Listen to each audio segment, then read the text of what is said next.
Thando.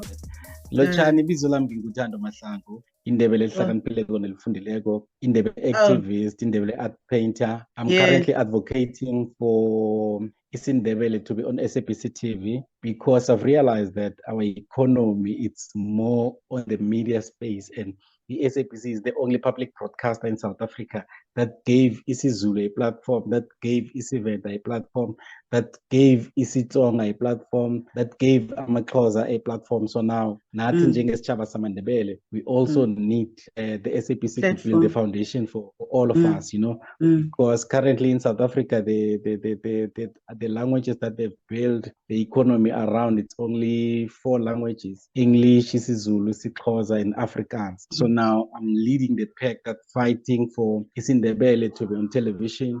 I'm an author. I have 6 books that I've wrote. Currently, I have the last one that's called Vuka Ndebele Coloring Book. That one I made it for children so that I can teach them. Uyiphethe incwadi? Angayiphathi lapha. Oh, okay.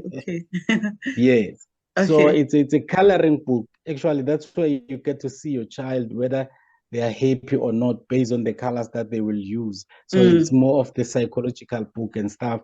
And at this time, it teaches them the colors of Amandebele. It teaches them the weight and the names of the kings of Amandebele and our names for Amandebele. So I'm all about Ndebele. Currently, I'm using the Ndebele art painting to sustain myself, to fund and to fuel what I'm doing currently. I've registered a company called Nobukhosi Bemvelo Legacy.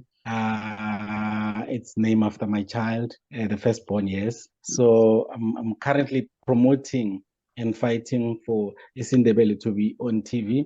And I'm working with about Dr. Msoziswa Mahlangu, the one who was just honored by President Ramaphosa with the Order of Kamaka. And then I'm very close with Dr.